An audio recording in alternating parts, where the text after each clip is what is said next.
Bonjour à tous et à toutes, aujourd'hui on se retrouve dans un nouvel épisode et aujourd'hui c'est l'épisode numéro 40. Dans cet épisode je voulais vous parler de comment définir ses limites et protéger sa santé mentale. Alors pourquoi j'ai envie de vous parler de ce sujet? Parce que je sais pas si vous avez vu dans ma story Insta, je vous ai un peu expliqué que dernièrement ça n'allait pas trop, surtout au niveau de mon travail où j'ai dû vraiment me respecter et surtout ma santé mentale et donc mettre des limites. Donc aujourd'hui, j'avais envie de revenir sur ce petit épisode de ma vie qui m'a rendu quand même pas bien pendant une semaine et j'avais envie d'explorer un peu tout ça avec vous et vous permettre aussi de vous rendre compte à quel point la santé mentale est vraiment primordiale dans votre vie et que en fait, elle passe avant tout, même avant notre domaine professionnel, avant notre travail, avant les amitiés, avant la famille. En fait, c'est vraiment la priorité. Tout d'abord, je voulais vous expliquer pourquoi les limites sont vitales et pourquoi il faut mettre des limites. Parce que dans la vie, on a souvent tendance à se laisser marcher dessus, tu vois ce que je veux dire? Et c'est important de mettre des barrières, des frontières invisibles qui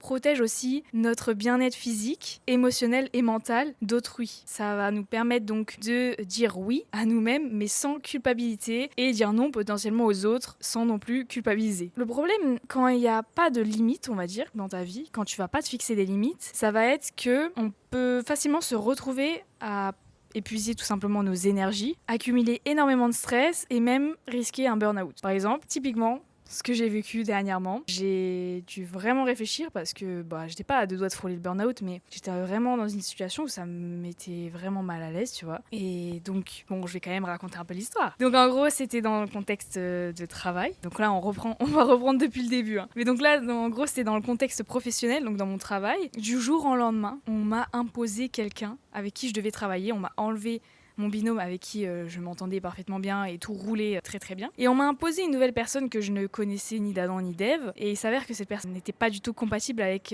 ma manière de travailler. C'est-à-dire que sa manière de travailler n'était pas compatible avec comment je travaillais. Et on a travaillé plutôt en équipe. Et il s'avère qu'il préférait travailler plutôt en individuel. Ce qui n'allait absolument pas avec notre manière de travailler. Et donc de là, dès le premier jour, il commençait à me dire ce que je devais faire, comment améliorer mon travail, comment on devait changer la disposition du travail qui avait été implorée au préalable et que tout se passait très très bien avant qu'il arrive en fait. Et finalement, il a un peu saccagé...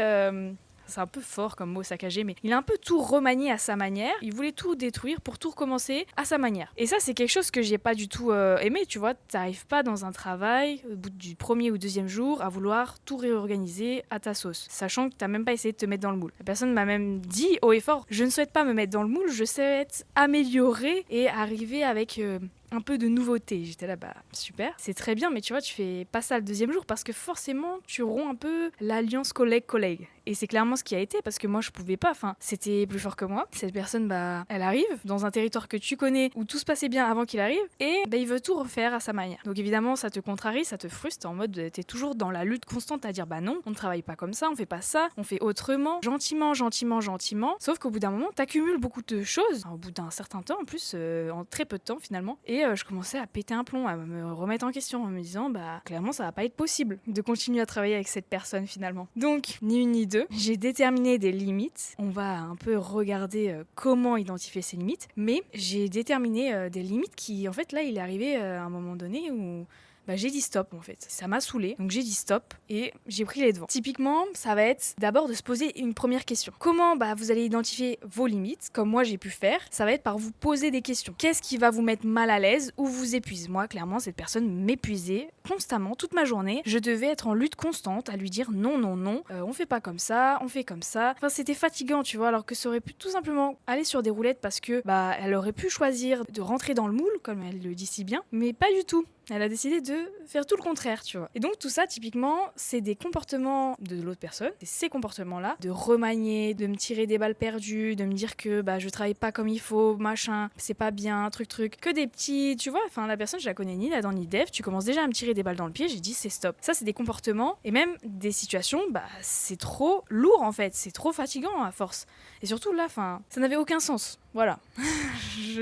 je sais pas quoi dire d'autre. Mais les choses à repérer, donc c'est surtout ça, c'est vraiment à vous poser la question de qu'est-ce qui vous met pas bien, qu'est-ce qui t'épuise, qu'est-ce qui te fatigue. T'as des signes à repérer, c'est t'as une fatigue chronique, t'as une irritabilité, parce que moi, clairement, au bout d'un moment, je pouvais plus me voir. À partir d'un moment, j'ai saturé. C'était l'horreur. Fatigue chronique, mais aussi boule au ventre avant d'aller au travail. Moi, j'avais plus envie d'aller travailler. J'étais pas bien. J'étais là, attends, il a réussi à me faire quand même détester l'endroit où j'ai quand même travaillé depuis quelques mois. Donc j'étais en mode champion, bravo. Et un sentiment de culpabilité aussi, parce que j'étais vraiment aussi en train de me remettre en question, me dire, ça c'est pas possible, est-ce que c'est de ma faute, machin, truc. Pas du tout, tu vois. Et même de remettre en cause ma manière de travailler. C'est quand même aller assez loin. Et donc, tout ça, ça me trottait beaucoup dans l'esprit. Déjà, ça me rendait pas très bien, tu vois. Enfin, j'étais en mode, bon, je pouvais plus le saquer. Le pire dans tout ça, je pense, c'est qu'une fois, my God, une fois, je me suis réveillée le matin et je rêvais de lui. J'avais rêvé de lui qui m'avait saoulée toute la nuit. Le pire, c'est que, en fait, malgré ça, malgré le fait que déjà je le voyais toute la journée à mon travail, parce que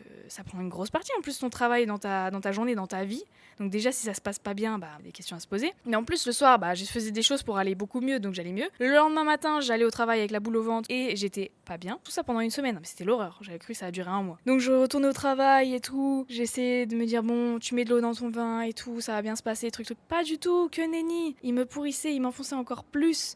Et là, le pompon sur la Garonne, c'est que je rêve de lui en pleine nuit, dans mon sommeil. Tu vois, c'était plutôt un cauchemar d'ailleurs. Mais bon, voilà. Bref, j'en pouvais plus. Je pouvais plus me voir, je pouvais plus me blairer. Ça, c'était insupportable. Vraiment, c'était un signe. Mais là, c'était plus un signe en fait. C'était des warnings le truc. C'était vraiment en mode, là, il faut faire quelque chose. C'est plus possible, ma fille. Tu peux pas aller au travail comme ça. Du coup, je me suis pris par la main. Au bout d'un moment, j'ai commencé à lui dire gentiment, à lui répondre gentiment. Donc à force, tu vois, il poussait un peu le bouchon trop loin. Il était vraiment en mode, il voulait refaire tout à sa sauce, machin, ceci. Au bout d'un moment, tu vois, ça devient lourd, ça devient fatigant. Du coup, moi, je commence à dire, écoute, ça se passe pas comme ça ici. Si ça te convient pas, on va aller voir le cadre, parce que j'ai pas l'impression que tu me prennes en considération. Donc ça m'a saoulée, j'étais très sèche et très froide, mais quand ça fait une semaine, ça fait plutôt 4 jours, le mec vient arriver et te casse les pieds tous les jours, à un moment donné, il faut que ça stoppe, tu vois. Moi, j'ai dit, je peux pas que ça dure plus longtemps. En plus, il est en période d'essai. Si ça se passe mal, au pire, voilà, c'est basta, tu vois. Donc, le mec a été convoqué chez mon cadre. Quand même, faut le faire, d'être convoqué chez ton cadre, ton supérieur, au bout du 4e jour de ton contrat. Normalement, tu fais en sorte de pas trop te faire repérer dès les premiers jours. Si t'as envie de t'intégrer en douceur et qu'il y ait pas de problème, pas du tout. Là, c'était carrément l'inverse. Et donc, on se retrouve dans le bureau de mon cadre. Donc, on y va et tout, on discute, on met les points sur les barres sur les T. Entre-temps, j'avais déjà parlé moi seule avec mon cadre parce que je pouvais plus, là. Je lui dis, c'est plus possible. Bon, mon cadre dit, vas-y, chacun met dans l'eau, dans son vin. Je lui ai remis la barre sur les i. Je lui ai remis la barre sur les T, les points sur les i, bref. Donc, on fait un point, on fait un check fin de semaine. Je lui dis très bien, très très bien. Mais il y a intérêt que ça change et que ça améliore et tout parce que ça va pas le faire sinon. Et tu sais, quand t'as déjà l'alliance qui est rompue, bon, t'as beau mettre de l'eau dans ton vin, des fois ça a du mal à passer et surtout que là, j'ai été à saturation extrême, tu vois. J'étais vraiment en mode, s'il te plaît, change-moi de binôme. C'était même plus, il faut qu'il s'améliore, quoi. Bref, du coup, le lendemain, je vais à mon travail. J'y vais, bon. J'essaie de pas trop y penser, tu vois, en mode le mec, vas-y, il est capable de changer et tout. Enfin, gros déni, tu vois, mais vas-y. J'y vais. Et catastrophe naturelle. Catastrophe naturelle, c'était pire que mieux.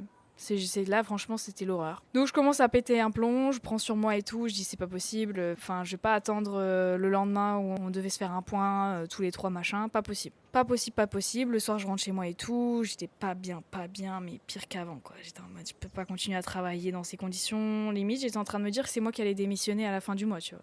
J'étais vraiment en train de me dire que c'est pas possible de travailler avec un individu qui n'a pas la même façon de travailler que la mienne. On n'est pas compatible, en fait. Ça marche pas. Ça ne marche pas, on s'entendait pas. La collaboration, comme dit mon cadre, ne marche pas. Donc, écoute, il faut revoir ça.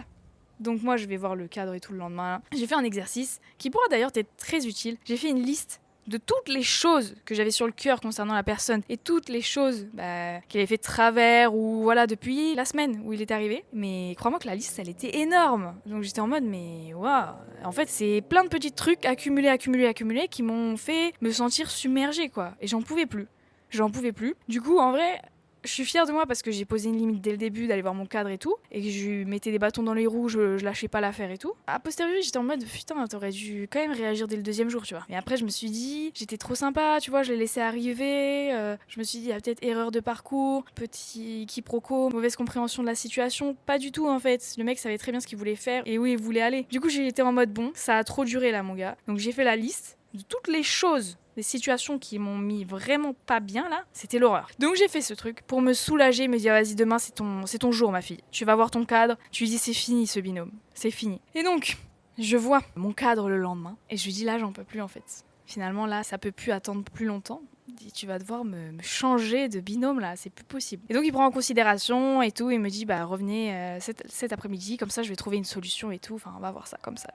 Donc du coup je dois me taper la dernière journée avec ce mec. C'était vraiment, je tenais le bon bout quoi. Heureusement qu'il y avait un truc par la suite et j'étais en mode vas-y, ça va bien se passer par la suite. Parce que là je pouvais plus là, j'étais en saturation totale. Bref, et pour la petite histoire, la fin mot de l'histoire, c'est que je n'ai pas lâché l'affaire et que le soir même, finalement, eh bien on a eu une réunion et il a décidé de lui-même de partir de l'établissement parce qu'il savait qu'il n'était pas, approprié, je pense, à travailler dans ces conditions-là. Et c'est très normal. C'est à toi de savoir aussi dire stop déjà de ton côté parce que tu vois que c'est pas compatible avec les gens de l'équipe et de tout le monde. Mais aussi, à la personne qui souffre à mettre des limites. Moi, je suis très fière d'avoir mis des limites directes parce que si je m'étais laissé marcher dessus, ça aurait pu durer plusieurs mois parce qu'après la période d'essai, tu peux plus te rétracter. Et encore pire, au-delà, c'est à moi de me barrer en gros. Donc je suis fière de moi. Voilà, j'avais vraiment envie de vous partager cette histoire, vous illustrer ces limites en fait qu'il faut respecter envers soi-même et pas se laisser bouffer par les autres parce que clairement là, je me suis pas laissé faire et je suis très fière de moi parce que clairement sinon j'aurais dû me le taper encore des mois et j'aurais souffert dans mon travail, j'aurais pas été bien. Et même pour lui finalement. J'ai fait une bonne action parce que pour lui aussi ça se passait mal, mais c'est sûr. Enfin, moi déjà je pouvais plus me voir, mais lui ça devait être pareil, tu vois. C'est ce que je me disais mais comment il peut supporter une telle situation? Moi c'était impossible. Donc voilà, j'ai mis un terme à tout ça et je me suis dit il faut absolument que je vous en parle dans un épisode de podcast parce que ça m'a quand même pourri la vie pendant une semaine, ça m'a vachement affectée. Mais une situation qui a duré une semaine aurait pu clairement durer des mois. Et je suis très fière de moi, j'ai mis terme assez rapidement on va dire. Après c'est lui qui a fait le choix de partir, parce que clairement sinon on aurait changé de binôme et voilà. Mais il s'est rendu compte que c'était pas compatible et que ça ne fonctionnerait pas dans l'équipe quoi non plus. Parce qu'on travaille que en équipe. Tout ça c'était autour de mon travail. Mais je voulais revenir sur l'histoire de ses propres limites personnelles. Donc là, c'est un exemple parmi tant d'autres, parce qu'il y en a partout des exemples. C'est pas que de ton niveau professionnel, c'est aussi au niveau de comment une personne te parle. Il faut savoir mettre des limites. Dire non, là c'est stop, t'as dépassé le quota de choses qui vont à mon encontre et qui me blessent. Donc t'as pas à m'insulter autant, t'as pas à me parler aussi froidement, t'as pas aussi à hausser le ton comme ça. Tu vois, ça c'est des limites. T'es pas obligé d'avoir dans une situation non plus extrême comme j'ai pu avoir, parce que là franchement il avait poussé vraiment le bouchon très loin, mais ça m'a prouvé aussi que j'étais capable de mettre des limites et d'aller carrément chercher les personnes supérieures à moi pour me faire entendre et faire comprendre mon mécontentement. Alors peut-être que tu te demandes mais comment j'aurais fait si le cadre n'aurait pas respecté ou m'aurait dit non c'est comme ça, c'est pas grave, machin truc, il m'aurait pas entendu, parce que dans des travails des fois tu te sens pas forcément écouté et tu n'es pas écouté en fait finalement, et c'est bien triste. Eh bien je t'avoue que moi je vaux plus qu'un simple travail. Donc je préfère carrément quitter mon travail et me sentir beaucoup mieux, plus apaisée, que de rester dans un travail où c'est l'enfer en fait finalement. Et j'espère que tout le monde est d'accord pour ce choix, parce que clairement, ça c'est vraiment la base de ta santé mentale et ça prouve aussi que tu te respectes. Voilà pour ce petit exemple. Bon, j'espère que ça en a inspiré plus d'un et il faut qu'on tape du poing sur la table, que tu sois une fille, que tu sois un homme, voilà. T'as pas de raison de te faire écraser comme ça par quiconque en fait, qui arrive et qui veut juste t'emmerder. Surtout que cette personne-là avait presque 11 ans de plus que moi, tu vois. Donc beaucoup plus, on va dire professionnellement parlant, plus expérimenté que moi. Mais j'en ai quand même pas démordu. Ça ne comptait en rien pour moi à ma santé mentale et mon bien-être personnel, on va dire. Donc je voulais revenir sur l'exercice pratique que je te disais tout à l'heure, où tu fais une liste des choses que la personne t'a fait subir ou quoi, ou une liste de situations plutôt dérangeantes où tu t'es carrément senti submergé. Et là, ce qui serait bien, c'est que tu analyses ce qui aurait pu être différent si tu avais posé en fait une certaine limite au préalable, tu vois. Au vu de ma situation, j'aurais bien aimé te poser une limite encore avant, mais c'était quand même chaud parce que la personne venait à peine d'arriver au travail. Donc à un moment donné aussi, tu dois doser, parce que là ça se serait retourné contre moi direct, tu vois. Mon cadre aurait peut-être pu dire ouais laisse-lui le temps d'arriver et tout, chose que j'ai fait, et au final ça faisait une semaine et c'est déjà trop, tu vois. Si tu arrives à t'adapter en une semaine, normalement tu arrives large à t'adapter, et là c'était pas le cas, tu vois. Et une fois que tes limites elles sont bien identifiées, il faut que tu apprennes vraiment à les communiquer, à les respecter. Il faut que tu apprennes à taper du poing sur la table, à dire merde quand il faut dire merde, à dire stop quand il faut dire stop, et surtout à engueuler l'autre entre guillemets, comme si t'engueulais un enfant, tu vois, à dire tu ne recommenceras pas ça, tu le prends sur le fait accompli. Là, le mec te hurle dessus, tu lui dis écoute, par contre, ça tu referas plus jamais de ta vie, parce que ça, moi, ça passe pas avec moi, tu vois. Et c'est mort. Et du coup, au moins l'autre intègre que te crier dessus, bah c'est pas possible en fait. Tu supportes pas ça, et que sinon, bah si l'autre ne veut pas entendre ça, bah tu le dégages de ta vie. Point. En gros, t'as pas à te faire comme ça emmerder par les autres, ou même l'autre n'a pas à t'enfoncer plus bactère comme ça. C'est à toi de déposer tes limites. Voilà, tu dis stop. C'est tout. Ensuite, tu vas me dire, bah c'est simple, Pauline. Enfin, tu me dis, il faut dire stop, bah il faut dire stop. Mais comment je dis stop, tu vois? Des fois, c'est dur de t'affirmer et tout, et de maintenir tes limites, tu vois. De dire non, c'est stop, c'est stop. C'est comme un peu une autorité parentale, tu vois. Tu dis non à l'enfant, il faut que tu restes jusqu'à la fin à dire non, tu vas pas craquer au milieu, tu vois. Et bah là, c'est pareil. En gros, ça va être très important de dire non, point, et de garder ce non. Mais ça va être certainement inconfortable. Mais c'est vraiment, encore une fois, comme je te dis, un acte de respect envers toi-même. Si moi, j'avais pas cessé de dire non et j'étais en mode, bah, je démissionne, parce que j'y ai vraiment réfléchi, hein. J'étais vraiment en mode, vas-y, au pire, je démissionne, je dégage. Mais le mec aura réussi en plus à avoir tout ce qu'il voulait, parce qu'il voulait travailler seul, il voulait faire sa vie. Et moi, j'étais en mode, bah non, en fait, je suis là depuis plus longtemps que toi, j'ai en aucun cas à te céder ma place et à dire amen à ce que t'as envie de faire, tu vois. Bah non, en fait, parce que là, c'est irrespectueux envers moi-même de ne pas dire non, tu vois. Là, je me serais fait marcher dessus et le mec aurait eu tout ce qu'il voulait. Et c'est finalement pas ce qu'on voulait avoir aussi dans notre travail, tu vois. Même mon cadre me l'a dit, il m'a dit, mais en fait, finalement, j'ai pas forcément envie d'avoir cette dynamique-là aussi. Donc voilà, il faut pas que tu arrêtes de dire non, il faut pas que tu arrêtes de lutter, mais il faut que tu arrives quand même à cesser cette lutte, parce que toi, en fait, derrière tout ça, ça va t'épuiser, concrètement. Tu vas être fatigué de dire non, non, non, parce que c'est inconfortable, parce que c'est fatigant, parce que, bah, tout simplement, ça t'épuise. Genre, t'as pas que ça à faire d'engueuler l'autre, c'est juste, tu dois travailler en binôme, tu dois travailler avec lui. T'es pas là dans la lutte constante, sinon, ça n'a aucun sens, tu vois. Moi, je vais te donner une technique pour dire non. Ça va être la technique du sandwich. Je sais pas si tu la connais. En gros, tu vas remercier la personne, par exemple, quand tu vas être avec elle, parce qu'elle te propose, bah, de venir à une soirée et tout, mais toi, en gros, t'as la flemme. Et pour respecter ta propre limite, parce que t'es fatigué, t'as pas envie, t'as envie juste de te ressourcer et de faire l'insociable, et t'as le droit, genre, personne t'en empêche. Enfin, respecte-toi, tu vois. Si t'as envie de faire ça, fais-le, et va surtout pas à cette soirée à contre-cœur, juste pour faire plaisir à l'autre, tu vois. Et donc, tu vas la remercier, et tu vas dire bah non en fait, et tu vas proposer une alternative. Tu vas être en mode merci vraiment de me proposer cette soirée, c'est trop chouette, j'aurais été ravie de venir, mais je peux pas parce que bah t'as même pas à te justifier en fait, tu vois. On a tendance à dire parce que bah gna gna gna gna, à trouver une excuse de merde, mais te justifie pas, juste point, ça s'arrête là. Une vraie personne qui comprend tes limites, bah elle acceptera, c'est tout. Et en gros, bah tu lui dis merci de penser à moi, merci de me proposer de venir à ton anniversaire et tout, mais je ne peux pas, point. Peut-être une autre fois, ou peut-être, bah, on va se retrouver une prochaine fois dans un café pour fêter ça, ou voilà. Mais derrière, tiens ta parole, parce que y a rien de pire aussi que des personnes qui proposent des choses en avance et qui ne tiennent pas leurs propres engagements avec l'autre. Mais ça, c'est encore autre chose. C'est entretenir tes relations, garder des engagements que tu t'es fixés surtout à l'autre, mais à toi-même aussi. Après, tu peux tout simplement lui dire, bah, je suis pas disponible pour ça en ce moment, mais c'est assez sec, tu vois. C'est toujours mieux de faire un peu la technique du sandwich, tu dis non, mais tu proposes un autre truc, tu dis en mode non, mais on pourra se retrouver à un moment un peu plus tard, dans 3-4 jours ou dans 2 semaines, pour refêter ça, et voilà. Ça, je trouve ça plus cool, parce que si tu dis non sèchement, l'autre va certainement mal le prendre, il va se dire bah pourquoi elle m'a dit non, j'ai proposé gentiment, machin, truc, elle est bizarre, bon bah je la réinviterai plus, tu vois. Donc tu dis soit je suis pas disponible, j'ai autre chose de prévu, et voilà. Point. Mais moi, je te conseille fortement de quand même dire peut-être une autre fois, tu vois. Peut-être on s'organise un autre truc quand même. Du moins, si tu tiens à cette relation, bien sûr. Parce que si tu fais ça à contre-cœur, bah ça sert à rien, hein. Vire cette personne de ta vie. Voilà, il n'y a pas plus simple. Et ce qui va être important de faire aussi, ça va être de faire face à la culpabilité. En gros, il va falloir que tu te rappelles que tu peux pas être là tout le temps pour tout le monde. C'est pas possible. Il y a des moments, tu vas rater des choses, c'est pas grave. Et tu pourras refaire autre chose avec cette personne plus tard. Tu peux pas être constamment au pied et à la lettre pour une personne, tu vois. N'hésite pas aussi, si t'es mal à l'aise face à ce genre de situation, ou de dire non et d'imposer tes limites, parce que évidemment au début c'est assez délicat de dire non et tout, alors que bah t'as forcément peut-être une part de toi qui a envie de venir, mais une autre part de toi où t'es vraiment exténué, t'as pas envie, t'as envie de te retrouver, et c'est normal, ou faire autre chose. Et ben tu peux préparer des réponses anticipées. Genre si t'as quelqu'un qui va insister pendant 10 minutes, qui va être là vraiment à dire mais si, viens, machin, bah tu lui réponds calmement mais fermement. Comme ça, il n'y a pas de débat et c'est clos. Tu dis bah j'ai vraiment besoin de respecter mes priorités et surtout ma propre santé mentale. Point. Et là il aura rien à redire parce que bah tu lui as dit, tu vois. C'est important. Ça va être important aussi que tu respectes tes propres limites. Ne dis pas oui comme ça tout le temps pour faire plaisir à l'autre et sous pression surtout, alors que finalement tu n'en as pas du tout envie, tu vois. Ça, c'est important. Tu vois, finalement, moi, j'ai pas de problème, entre guillemets, à dire non. Genre, j'ai pas toujours envie d'aller au bar, j'ai pas toujours envie de faire des choses. Je suis fatiguée, j'ai envie de me ressourcer. Bah voilà, je dis non, je n'ai pas envie. Point. Tu n'es pas là à parlementer, oui, mais tu vas faire quoi? T'as un autre truc de prévu? Bah non, j'ai rien d'autre de prévu. Déjà, je n'ai pas à me justifier. Tu respectes ça.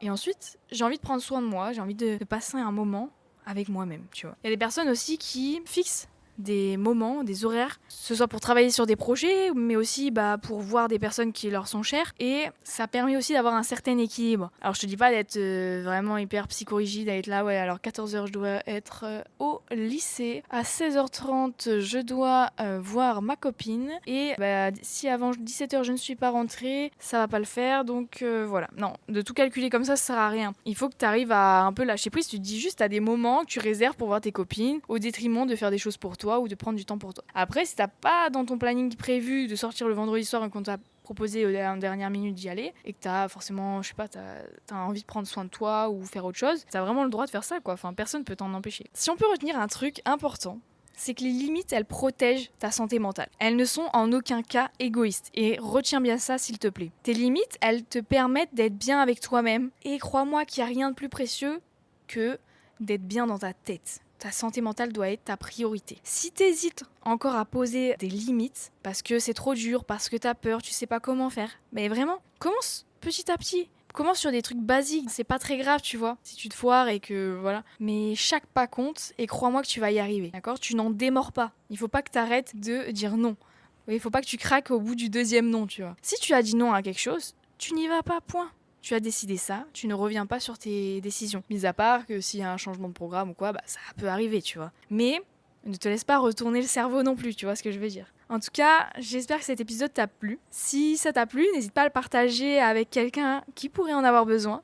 Et pourquoi pas m'envoyer un petit message sur Instagram ou sous ma vidéo pour me dire quelles limites tu vas te poser cette semaine. Et dans quel genre de situation. Que ce soit au niveau familial, professionnel, avec toi-même. Parce que des fois, il faut se poser des limites avec soi, d'arrêter d'aller tout le temps au bar pour son bien-être personnel, d'arrêter d'aller en boîte de nuit tous les 4 matins, ou d'arrêter sa consommation de cigarettes, des choses comme ça. C'est important. Mais en tout cas, n'hésite pas à me partager ça, parce que je trouve ça hyper important, et puis c'est des petites victoires du quotidien qui font toujours plaisir à avoir. En tout cas, prends soin de toi, et puis on se revoit dans 2 semaines pour un prochain épisode de podcast. Gros bisous, ciao ciao.